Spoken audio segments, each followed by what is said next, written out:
Hello students, welcome to the video lecture series of Digital Image Processing. My name is Shikha Gautam.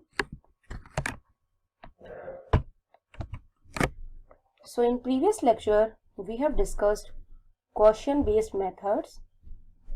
In that, we have talked about Laplacian of Gaussian operator, which is also known as LOG operator or Marr-Hilderth edge detector.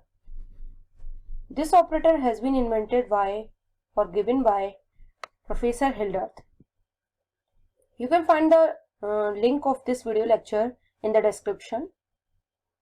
In today's lecture, we will discuss gradient of Gaussian operator. This is the another operator in Gaussian based methods.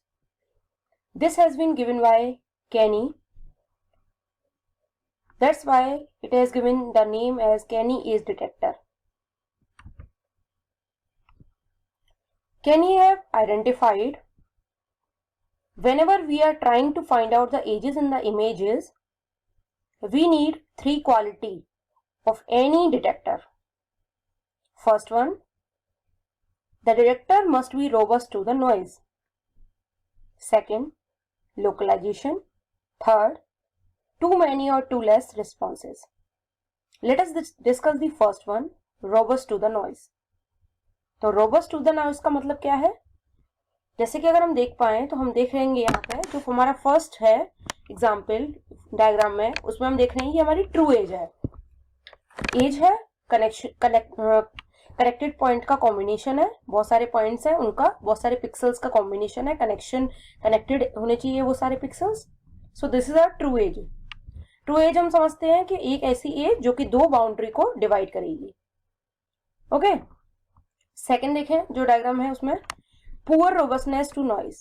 तो यहां हमने बोला कि कोई भी detector जो हम use करें that should be robust to noise, यानी कि वो डिटेक्टर किसी भी नॉइज के होने के बावजूद भी सही एज हमें दे, यानी कि वो रोबस्ट टू नॉइज हो. नॉइज बहुत सारे रीजन से हो सकती है. It can be wrong aperture setting, it can be due to moving camera और it can be any other method. तो अगर आपके इमेज में नॉइज है उसके बावजूद आपका जो डिटेक्टर है वो आपकी करेक्ट आपको ट्रू एजेस दे. ओके. तो जैसे कि हम इस एग्जांपल में देख रहे हैं ये पुअर रोबस्टनेस दिखा रहा है, यानी कि ये सही से एजेस को डिटेक्ट नहीं कर पा रहा because of the noise present in the image. Second point है लोकलाइजेशन, यानी कि जो डिटेक्टर आप अप्लाई कर रहे हैं वो इतना काबिलियत रखता हो कि वो एजेस को लोकलाइज कर पाए, यानी कि वो एज जहां पे है वहीं दिखाए, उसके अलावा कहीं और आगे या पीछे ना दिखाए. तो अगर हम देखें कि पुअर लोकलाइजेशन कैसा है तो हम थर्ड डायग्राम से समझ सकते हैं. यहाँ पे हमने देखा कि जो हमारी ट्रू एज है और जो हमारी पुअर लोकलाइजेशन के बाद एज आई उसमें हम देख रहे हैं कुछ पिक्सल्स आगे बढ़ गए हैं, या ये हो सकता था कुछ पिक्सल पीछे की तरफ होते, आगे पीछे लोकेशन चेंज करके हम आइडेंटिफाई कर पाते. तो ये हमारा पुअर लोकलाइजेशन है, यानी कि जो पॉइंट ये जो पॉइंट पिक्सल है यहाँ वाला पिक्सल डिटेक्ट करना चाहिए था इस डिटेक्टर को, और ये पिक्सल यहाँ वाला डिटेक्ट करना चाहिए था. ओके. तीसरी जो जरूरत है वो क्या, कि जो भी डिटेक्टर आप लगाएं उसमें टू मैनी और टू लेस रिस्पॉन्सेज नहीं होने चाहिए. जो एजेस के जितने पिक्सल्स हैं कनेक्टेड पिक्सल्स वही दिखाए, उससे ज्यादा ना दिखाए ना उससे कम दिखाए. तो अगर हम यहाँ देखें तो यहाँ पे टू मैनी रिस्पॉन्सेज वाला एग्जांपल दिया हुआ है इस डायग्राम में. तो यहाँ पे ट्रू एज हमारी सिर्फ ये है, लेकिन उसके साथ साथ हमें कुछ और भी एज पॉइंट मिल रहे हैं विच इज रॉन्ग. तो यहाँ पे हमारी इनइक्वालिटी को ध्यान में रखते हुए कैनी ने एक नया एज डिटेक्टर लिया, इन्वेंट किया और वी कैन से कि ड्राइव किया. तो उन्होंने तीन क्राइटेरिया को दिमाग में रखा. The first one is good detection. The optimal detector must minimise the probability of false positive as well as false negative. यानी कि फॉल्स पॉजिटिव का मतलब क्या हुआ कि जो एजेस प्रेजेंट है एक्चुअल में उनको वो नहीं दिखा रहा, तो उसे हम कहेंगे फॉल्स पॉजिटिव. फॉल्स नेगेटिव का मतलब है कि एजेस में जो पिक्सल्स हैं एजेस में उनको वो नहीं दिखा रहा, यानी कि एक्चुअल में वो एजेस है लेकिन उनको वो शो नहीं कर पा रहा. फॉल्स पॉजिटिव क्या है कि एक्चुअल में नहीं है लेकिन फिर भी शो कर रहा है. ठीक है. तो फॉल्स पॉजिटिव एक्चुअल में नहीं है लेकिन शो कर रहा है. फॉल्स नेगेटिव मतलब वो मिस कर रहा है एजेस को जो एक्चुअल में है. ठीक है. सेकंड क्राइटेरिया क्या देखा उन्होंने कि गुड लोकलाइजेशन, कि लोकलाइजेशन सही होना चाहिए, यानी कि the edge detector must be as close as possible to the true edges. Third criteria क्या लिया उन्होंने दिमाग में कि सिंगल रिस्पॉन्स कंस्ट्रेंट होना चाहिए, यानी कि the detector must return 1 point only for each edge point, एक पर्टिकुलर पॉइंट के लिए सिर्फ एक ही पॉइंट दिखाए ताकि आपको थिक एजेस ना मिले। ओके, तो ये 3 क्राइटेरिया दिमाग में रखते हुए कैनी ने एक एज डिटेक्टर प्रपोज किया। क्या स्टेप्स है इस एज डिटेक्टर के? तो सबसे पहला, जैसे कि इसका नाम है कैनी एज डिटेक्टर की, अगर हम बात करें तो इसका नाम है हमारा ग्रेडियंट ऑफ गॉसियन, और इससे पहले वाले लेक्चर में जो हमने पढ़ा था वो था हमारा लाप्लासियन ऑफ गॉसियन। लाप्लासियन जो था वो सेकेंड ऑर्डर डेरिवेटिव पे काम कर रहा था, ग्रेडियंट से ही हमें समझ में आता है कि फर्स्ट ऑर्डर डेरिवेटिव की बात कर रहा है, यानी कि यहाँ पे पहले गॉसियन फिल्टर अप्लाई होगा, इमेज की स्मूथनिंग होगी, उसके बाद हम अपने ग्रेडियंट निकालेंगे वैल्यूज का। ओके, तो उसके ये हम जो मेन फोकस कर रहे थे पॉइंट्स पे, उसके बाद हम स्टेप्स की बात करते हैं। क्या स्टेप है? सबसे पहले आप गॉसियन फिल्टर, जो हमने पहले भी पढ़ा हुआ पिछले लेक्चर में, गॉसियन फिल्टर को अप्लाई करके इमेज को स्मूथ कर लीजिए। दूसरा स्टेप है कि आप उस पर डेरिवेटिव फाइंड आउट कर लीजिए, उसका ग्रेडियंट निकाल लीजिए। जो आपकी filter image I Gaussian filter apply करने के बाद, उसका आप डेरिवेटिव निकालिए। थर्ड जो स्टेप है उसमें आप मैग्नीट्यूड निकालिए और ओरिएंटेशन ऑफ ग्रेडियंट निकालिए। अच्छा, यहाँ सबसे इंपॉर्टेंट बात यह है कि यहाँ पे ओरिएंटेशन ऑफ ग्रेडियंट की बात करी गई है, यानी कि बाकी जितने भी फिल्टर है उनको अगर हम देखें और अगर हम कैनी एज डिटेक्टर को देखें तो यह नई बात क्या आती है कि यहाँ पे डायरेक्शन को भी कंसिडर किया गया है। Okay, which is a very good point. Fourth step क्या है? Non maximum suppression. Non maximum suppression हम पढ़ेंगे क्या होता है। Next one is hysteresis threshold. Hysteresis threshold is a very important step in this particular detector. तो ये बहुत इंपॉर्टेंट स्टेप है और बहुत अच्छा स्टेप है। तो पहले और दूसरे स्टेप को अगर हम कंबाइन करके देखें तो फर्स्ट स्टेप क्या था हमारा? स्मूथिंग। आपके पास जो इमेज आई है आप उसको कॉन्वोल्यूशन करिए उसका गॉसियन फिल्टर के साथ, या फिर इसको हम देख सकते हैं दोनों के तरीके से। तो कॉन्वोल्यूशन करने के बाद जो ये हमारा गॉसियन फिल्टर की इक्वेशन है, ये हम पहले से पढ़ चुके हैं लास्ट लेक्चर में, आप डिस्क्रिप्शन में उसका लिंक देख सकते हैं। उसके बाद डेरिवेटिव निकालिए, यानी कि जो रिजल्ट आया हम उस पर फर्स्ट ऑर्डर डेरिवेटिव कैलकुलेट कर सकते हैं, या फिर जो हमारा गॉसियन फिल्टर है उसका आप डेरिवेटिव निकालिए और उसको कॉन्वोल्यूट करिए इमेज के साथ। तो जो हम फर्स्ट ऑर्डर डेरिवेटिव की बात करते हैं तो हमें दो ग्रेडियंट मिलेंगे, first gradient in X direction and other one is in Y direction. तो आप पहले ग्रेडियंट निकालिए, फिर कॉन्वोल्यूट करिए, या फिर साथ के साथ कॉन्वोल्यूट करते जाइए और बाद में इसको रिजल्ट को जनरेट कर लीजिए। तो दोनों तरीके से आप काम कर सकते हैं। तो अगर हम रिस्पॉन्स देखें इस गॉसियन का, ये हमारा गॉसियन है, इसका रिस्पॉन्स देखें, this is the response in X direction and this is the response in Y direction. ये हमारी इमेज है, इमेज पे हमने अप्लाई करके देखा, then we are getting this response in X direction and this is the response in Y direction. Step third क्या कहता है कि आप मैग्नीट्यूड और जो ग्रेडियंट है उसका मैग्नीट्यूड निकाल लीजिए और उसकी डायरेक्शन निकाल लीजिए। तो मैग्नीट्यूड आपने निकाला, that is under root X X S, यानी कि एक्स डायरेक्शन में square plus X Y square, उसका अंडर रूट ले लिया। डायरेक्शन हम पढ़ चुके हैं tan inverse S Y over X. तो हमने इमेज के ऊपर अप्लाई किया, then we are getting magnitude like this. Step fourth है हमारा non maximum suppression. Non maximum suppression हम क्यों करते हैं? ताकि हमें ये पता चले कि जिस पॉइंट को हम डिटेक्ट कर रहे हैं वो पर्टिकुलर पॉइंट जो है हमारा वो that is having the value which is largest value, यानी कि वो मैक्सिमम वैल्यू की बात करें, यानी कि हमें थिक एजेस ना मिले। तो हम देखते हैं कि वो जो पर्टिकुलर पॉइंट है वो लार्जेस्ट वैल्यू लेके चल रहा हो, अदरवाइज क्या होगा कि जो एजेस है वो थिक आएंगी। तो हमने यहाँ इसके लिए चेक किया, चेक कैसे करेंगे? We are let us suppose we are getting this particular as.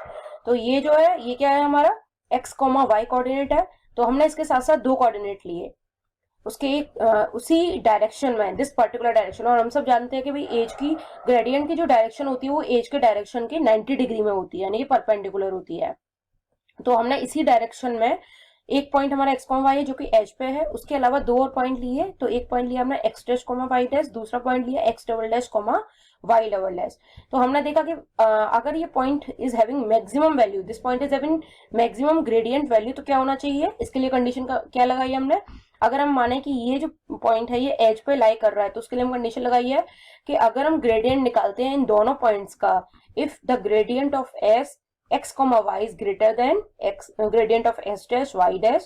और दूसरी कंडीशन क्या है इसके साथ? अगर इसका ग्रेडियंट की वैल्यू डेल्टा एस की वैल्यू यानी ग्रेडियंट की value double S dash comma Y double dash दोनों की ग्रेडियंट की वैल्यू से बड़ी है, अगर x, y के ग्रेडियंट की वैल्यू बाकी दोनों की ग्रेडियंट से बड़ी है तो ही हम इस पॉइंट को कंसीडर करेंगे, otherwise we will consider this point as 0।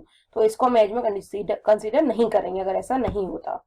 Okay, तो this was the result of magnitude. Magnitude निकालने के बाद हमने जो रिजल्ट देखा, उस रिजल्ट पे हमने क्या किया, एक थ्रेशोल्ड अप्लाई किया। तो यहाँ जो थ्रेशोल्ड लिया गया है that is 25। Last and very important step is hysteresis thresholding. Hysteresis thresholding का मतलब क्या है कि आपने जितने भी अब तक फिल्टर्स पढ़े हैं उसमें हमने देखा था जैसे प्रिवेट ऑपरेटर है, सोबेल ऑपरेटर है या लाप्लाशियन ऑपरेटर है, then you can apply a single threshold value. But यहाँ पे एक अच्छा कॉन्सेप्ट दिया गया हिस्टेरेसिस थ्रेशोल्डिंग का। हिस्टेरेसिस थ्रेशोल्डिंग में हमने 2 थ्रेशोल्ड लिए हैं। तो जैसा हमें इस ग्राफ से दिखाई दे रहा है, we are having low threshold and we are getting this high threshold. तो हम 2 थ्रेशोल्ड वैल्यू लेके चल रहे हैं। तो अगर हम यहाँ पे देखें, we are having this particular edge and उसके साथ साथ हमें ये एज और दिखाई देती है, that is because of the noise. तो ये जो एज है ये हमारी नॉइज की वजह से है। तो हिस्टेरेसिस थ्रेशोल्डिंग क्या करेगा कि आपने 2 एजेस को कंसीडर किया है, देन आप क्या करोगे, इसमें हम कैसे पता करेंगे कौन से पिक्सल्स हमारे एज पॉइंट्स हैं, कौन से पिक्सल एज पॉइंट नहीं है। तो जो भी पिक्सल है इसके लिए क्राइटेरिया क्या बनाए कि अगर if the gradient at a pixel is higher, अगर वो हाई थ्रेशोल्ड से ऊपर है, above the high threshold, then उसको हम एज पॉइंट कंसीडर कर लेंगे। तो इससे ऊपर के, हाई से ऊपर के जितने भी पॉइंट है उनको हम एज पॉइंट कंसीडर कर लेते हैं। सेकेंड पॉइंट क्या है कि अगर लो से बिलो है कोई भी पॉइंट तो उनको हम नॉन एज पिक्सल कंसीडर करेंगे, यानी कि लो थ्रेशोल्ड से नीचे जितनी भी हमारे एजेस एज पॉइंट्स आते हैं उनको हम कंसीडर नहीं करेंगे। अब बात आती है कि हाई के ऊपर की बात कर ली, लो के नीचे पॉइंट्स की बात कर ली। अब हाई और लो के बीच में जो पॉइंट है उनके बारे में बात करते हैं। तो हाई और लो के बीच में हम जो पॉइंट की बात करते हैं, हम ये देखेंगे कि इट मे बी पॉसिबल, क्योंकि एज क्या होती है, कनेक्टेड पिक्सल्स का कॉम्बिनेशन होती है। तो इट मे बी पॉसिबल, जैसे कि ये पॉइंट है यहाँ पे, तो इन पॉइंट को अगर हम देखें तो ये इस एज के कनेक्टेड पॉइंट है, कनेक्शन में है ये सारे पॉइंट। तो हम क्या करेंगे, जितने भी लो और हाई के बीच में जितने भी पॉइंट है इटरेटिवली उन पे ये प्रोसीजर अप्लाई करेंगे और देखेंगे कहीं ऐसा तो नहीं कि जो पॉइंट इस रेंज में है वो किसी हाई से एबव जितने भी पॉइंट से उनसे कनेक्टेड है। अगर वो पॉइंट उनसे कनेक्टेड है तो हम उनको एज पिक्सल मान लेंगे। लेकिन जैसे अगर हम इन पिक्सल्स की बात करें तो इनका कनेक्शन हम हाई के ऊपर के किसी भी पॉइंट के साथ कंसीडर नहीं कर पाएंगे, क्योंकि ये किसी भी पॉइंट के साथ कनेक्शन में नहीं है, बिल्कुल डिस्कनेक्टेड है। तो ये जो एज होगी ये क्या हो जाएगी, सप्रेस हो जाएगी। Okay, so this is a very important step.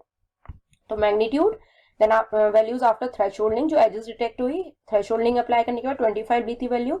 और ये जो रिजल्ट है ये हिस्टेरेसिस के बाद है। तो हिस्टेरेसिस में हमने 2 थ्रेशोल्ड लिए हैं, थ्रेशोल्ड 15 एंड 35। उसके बाद जो रिजल्ट आए वो ये कुछ इस तरह के रिजल्ट है। तो हम देख सकते हैं कि यहाँ पे टू मैनी एजेस वाला रिस्पॉन्स नहीं है, तो जो आपको एजेस लग रहे हैं इन एक्चुअल वो आपको दिखाई देंगे। Okay, so this is the output of the Canny's detector. तो अगर इस आउटपुट को हम लाप्लाशियन और गॉसियन के आउटपुट से कंपेयर करें तो अगर हम देखें तो वहां पे कुछ हमारी अननेसेसरी एजेस भी आ जाती हैं, जो कि हमारी सेकेंडरी एजेस हैं, जो हमारे काम की नहीं है। Okay, so this is giving a very good response. तो यहाँ हमारे पास एक कॉइन इमेज है जो कि हम मैटलैब में हमारे पास बाय डिफॉल्ट इमेज होती है। इसके ऊपर हमने डिफरेंट फिल्टर्स का रिस्पॉन्स देखा, then we can see the response. तो सबसे पहले बात करते हैं रॉबर्ट्स ऑपरेटर। तो यहाँ पे हमारी बहुत सारी एजेस मिस हो रही हैं। देन सोबेल ऑपरेटर में भी हम कुछ एजेस को मिस कर रहे हैं, in the same case private operator में। देन इन लाप्लाशियन ऑपरेटर हम देख पा रहे हैं कि कुछ सेकेंडरी एजेस आ रही है जो एक्चुअल में ट्रू एजेस नहीं है हमारी। लेकिन कैनियस डिटेक्टर में देखें तो वी आर गेटिंग एजेस जो कि काफी हमें ट्रू एजेस दिखाई दे रही हैं और बेटर रिस्पॉन्स दिख रहा है लाप्लाशियन के टर्म में। तो अगर हम कैनियस डिटेक्टर के एडवांटेज देखें बाकी फिल्टर्स के साथ, तो it is very less sensitive to the noise. तो इसमें नॉइज जो भी होती है वो आसानी से रिमूव हो जाती है in comparison to another filter. Remove stringing problem, if the age gradient just above and just below the threshold limit, it removes the useful part of the connected edges। तो connected path निकल आएगा। तो इसमें streaking problem को remove करने का जो श्रेय हो जाता है हिस्टेरेसिस थ्रेशोल्डिंग को, which is a very good step। Then adaptive in nature, तो इसका जो क्लासिकल ऑपरेटर का क्या होता था, कर्नल की वैल्यू फिक्स होती थी, so can not be adapted to the given image. लेकिन कैनियस डिटेक्टर में ऐसा नहीं है। यहाँ पे आप स्टैंडर्ड डेविएशन सेट करिए, उसके वैल्यू बेसिस पे आप रिजल्ट जनरेट कर सकते हैं। ओके, तो हमें ये समझ में आ रही है बात कि अडेप्टिव इन नेचर का बेसिकली मतलब क्या है कि जिस तरह की एजेस आपको आइडेंटिफाई करनी है उस हिसाब से आप इसको एडजस्ट कर पाओगे। तो जैसे हम देख रहे हैं कि भाई स्टैंडर्ड डेविएशन, हम गॉसियन में जब हम काम करते हैं तो हम स्टैंडर्ड डेविएशन की वैल्यू सेट कर सकते हैं अपने हिसाब से, उसी के साथ साथ कि हम थ्रेशोल्ड वैल्यू भी सेट कर सकते हैं। तो हमारे पास 2 थ्रेशोल्ड वैल्यू है, उनको अपने एप्लीकेशन के हिसाब से हम सेट कर सकते हैं। तो it is very much adaptive in nature in comparison to other classical operator.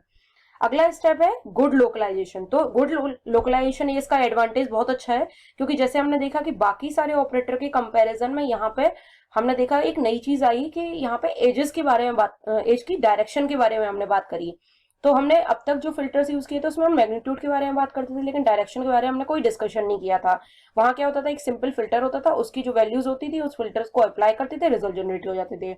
यहाँ पे हमने डायरेक्शन की भी बात करी है कि अगर हम जिस डायरेक्शन एज का ओरिएंटेशन भी हम कंसीडर करेंगे। Okay, so these are the advantage of Canny edge detector. तो बहुत अच्छा ऑपरेटर है, बहुत अच्छा डिटेक्टर है। इसके बारे में अगर आपको कोई कंफ्यूजन हो, कोई इश्यू है, then you can ask me in comment section and in next lecture we will discuss how to link edges.